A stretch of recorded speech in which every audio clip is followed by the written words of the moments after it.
gahunda ko ari amakipe ane ajya mu nama kuri Ferwafa. Amakipe ane azakina hano mu Rwanda. Oya nivuga azakina yatumijwe kuri. Ase ko wowe mwaperi tabizi. Kuri CAF. Yine kubwo ne makuru yarahari. Ya Super Coupe. Oh yes. Nanone bongeye gutumira bose barimo. Bongeye makuru mfite tayari nama yatangiye saa 4. Perezida Abudara arimo wareyo. Yego. Perezida David wa Kiyovu na warimo. Aho ndabizi n'abandi bakubwira wa APR. Oya urumva twe turukubwira kuri gahunda nyire yari hari. Baratumijwe ariko bose babonye ubutumire bwo kwitabira inama. Saa 4 kabisa uyu munsi none bipfa bidapfusha nkuko abanyarwanda bivuga ngo turamenya umwanzuro wa Super Coupe rwose. Iyo nama APR bimaze kurambirana. Shyira amaneko zawe muri Ferwafa. Iyo nama niba kuko abo ngabo uvuze umentioninze bariyo. Yego. APR irahagarariwe.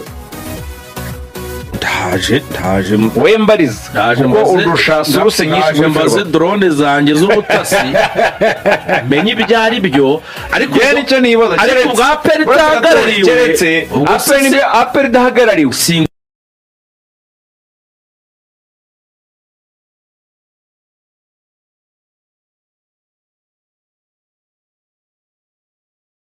Nubwo yaba yaravuyemo birumvikana ubwo haba hari undi wayisimba n'uvuga ngo icyo wambarizayo niba APR ikibazo cya mbere APR irahagarariwe nusanga idahagarariwe yasimbuwe nande reka nkubwire uyu munsi iyi nama nirangira abaje n'abataje Ferwafa itaduhaye umwanzuro rwose nayo pe iraba rwose simbizi ubuseriye bwayo turaba tububonye. Super Coupe ubundi iracyari muri weekend ko ari bukeye wamenyera ryari se nama zimaze ibyumweru 2 wamenyera ryari nama zimaze ibyumweru 2 umunsi ku munsi nama yabaye twatumiye nama twatumije umwanzuro reka da Ferwafa urumva ikintu cyakora muri muza amapata neza rwose cyakora muri weekend cyakora muri weekend ni igihe ikipe zari zarabimenyeshejwe mbere atari zo ziyikinnye. Ubwo nibwo byakongezwa kugira ngo iyaba yongeyemo yitegure. Ariko kumbwira ko impamvu inama zigiye kumara ibyumweru 2 impamvu imwe ni imwe yonyine ishobora gutuma ibintu bimara ibyumweru 2 nta mwanzuro urafata. Impamvu nuko ibyakozwe imbere bitari by'urugo. Ibyo bikamara ibyumweru 2. Barimo gukora ibindi. Ntabyo ntabihari. Wibuke ko harimo kubanza kuvugana n'umuterankunga w'ino Super Cup. Ariko si umuterankunga muvuga n'ibyumweru ugenda avuga ibyumweru 2 bishize n'ibyiki abantu badafata umwanzuro.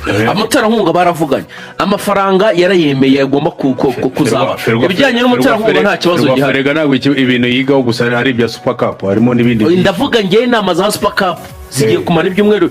Reba igihe basohoreye flyer y'imikino. Igihe basohoreye gahunda ariko bayisohoye turi muri campaign ya Sekafa.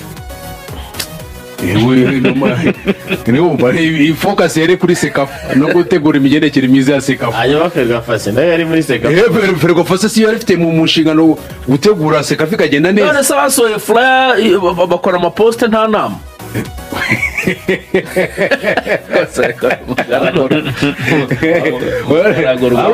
Hano rwose Ferwa uyu munsi nibirenga pe inama niba dafatiramo umwanzuro ngo sinzi cyo babakeneye. Wowe mbariza bayitabiriye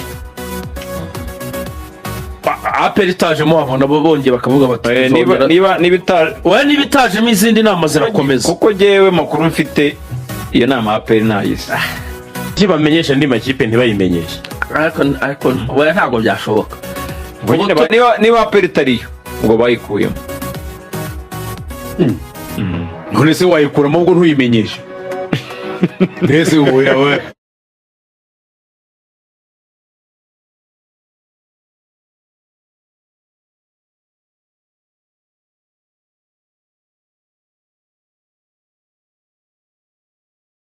uvanga nawe ibintu uri kuvuga n'ibishoboka nese bwo uyikuyemo wayikuramo ntuyimenyeshe. None se mugara mbambwira Axel azanye inkuru hano aravuga ati jewe amakuru namenye Kiyovu Axel uvugiye Kiyovu na Reyo Reyiriyo Jene nakubwiye ko Ntabwo amakuru uretse ufite Gatori. ubundi ayo makipe yatumijwe no munsi yatumijwe kubona no agomba munsi. kuba aha hanyuma rero nanjye nabibonye urumva nibariza muri APR ndavuga ati iyo nama ni bwoko ki urumva tatenuye tubyumvanye navuga ati yabaye se ndavuga mbonye bibyuka byandikwa Fande Mugisha ntawe uriyo urumva aravuga arambwira ati njye ati wenda ishobora kuba mu masaha ya saa munani bakamenyesha mbere ya saa sita ntayo nzi igihe ariko sofa ntabwo bishoboka atungubu ntabyo nzi ntabwo babimenyesha ku munsi wa match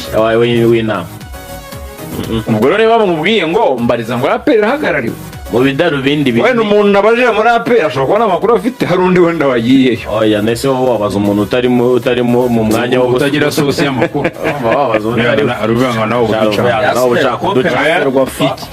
icyo kuvuga ko ikipe yaba yaravuyemo ndetse yavuyemo yo ntibimenyeshwe ntabwo wakurwamo ngo ntubimenyeshwe ubwo rero inama ntayiriyo muri Ferwafa ibi n'ubundi uko amasaha agenda mu isaha ya gatatu turaza kuba twamenye mwebwe ngo turimo turashaka umunani izo nshingano ngenzi ya Axel cyane cyane havuraze mpagute se neze ko ari ugira drone z'ubutasi Axel niwe uzana amakuru ngiye nemere muri Ferwafa urantega mu biki barunohoreze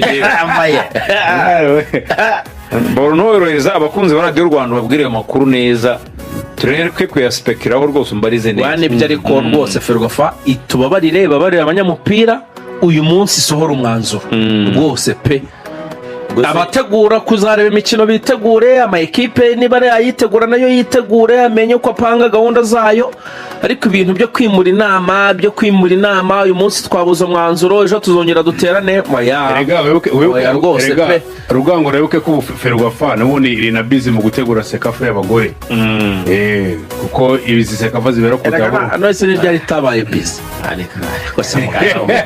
mugara ku bintu byawe mugara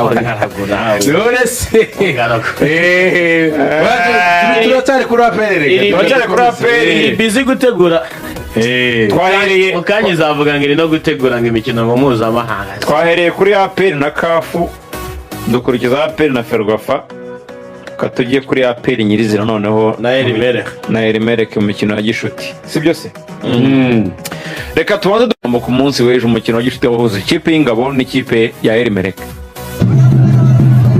uyu mukino bakunzi b'ikipe y'ingabo z'igihugu bawinjiyemo akanyamuneza ari kose kuko ikipe y'ingabo z'igihugu mu gitondo cyo kuwa mbere nibwo yatangaje ko Fozil Mohamed umunyamahoke wari usanzwe utuye mu gihugu cy'Ubufaransa ari naho yakoreraga kare yagizwe umutoza wongera ingufu abakinnyi b'ikipe ya APR akaba afite ubumenyi buhagije muri aka kazi dore ko ari na dogiteri mu kongera ingufu abakinnyi. APR yaherukaga gutsindwa na Sunrise igitego kimwe ku busa Nyagatare ariko kandi bifuzaga kwibonera niba koko ibyabereye Nyagatare ari byo ari nayo mpamvu bamwe mu bayobozi b'icyubahiro ba APR bari baje kwihera ijisho uyu mukino. Elimelek yo muri Sudani nayo ntabwo bimeze neza muri iyi minsi kuko iheruka gutsindwa n'ikipe ya Gicumbi Football Club igitego kimwe ku busa.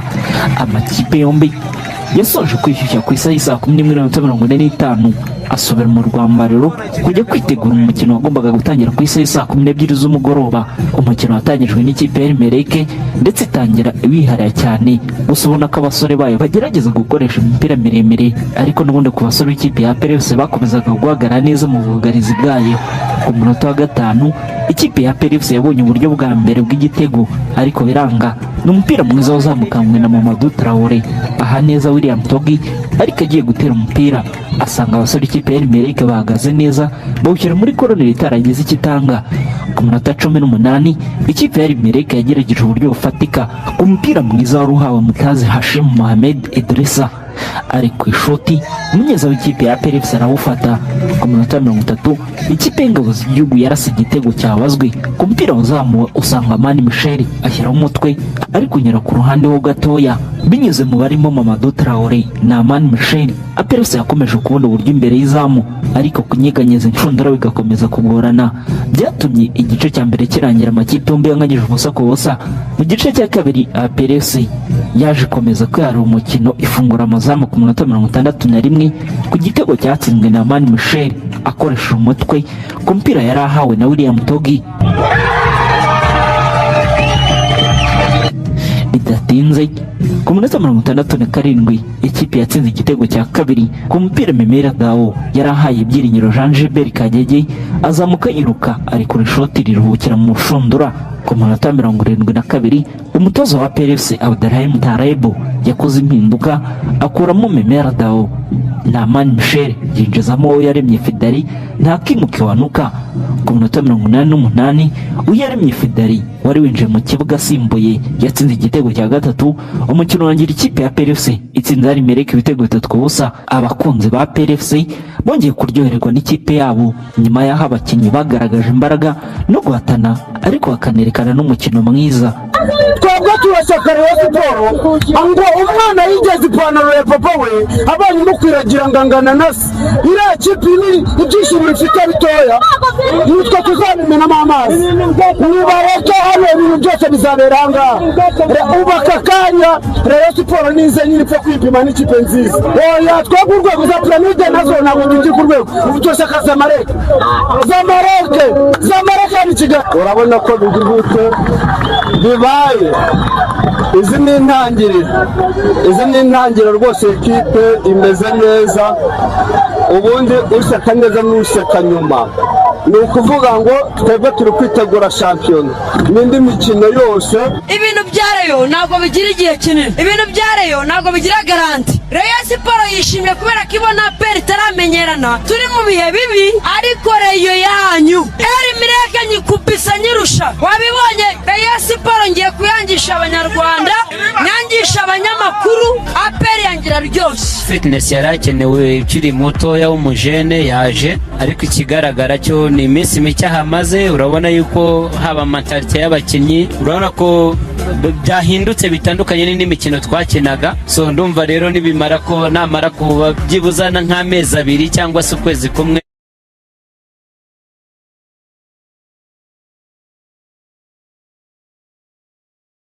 irangiriza ryamaze gufata. Umutoza mukuru wa PRFC umunyamahoke Abdelrahim Tarebo yavuze ko umusaruro ikipe irimo kubona muri iyi minsi utagakwiye gufatwa nk'ikimenyetso cy'uko ikipe iri mu bibazo bikomeye. Ashimangira ko ikipe iri mu rugendo rwo kongera kwiyubaka nyuma y'impinduka zabaye mu ikipe.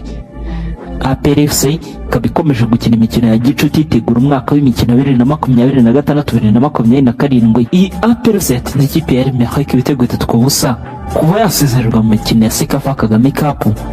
Imaze gukina n'amakipe arimo ikipe ya Etincelle yatsinzemo ibitego 2. Yatsinze ikipe ya Mathare United igitego 1-0, itsindwa n'ikipe ya Sunrise igitego 1-0. Yatsinze kandi ikipe ya Gasogi United ibitego 2-0.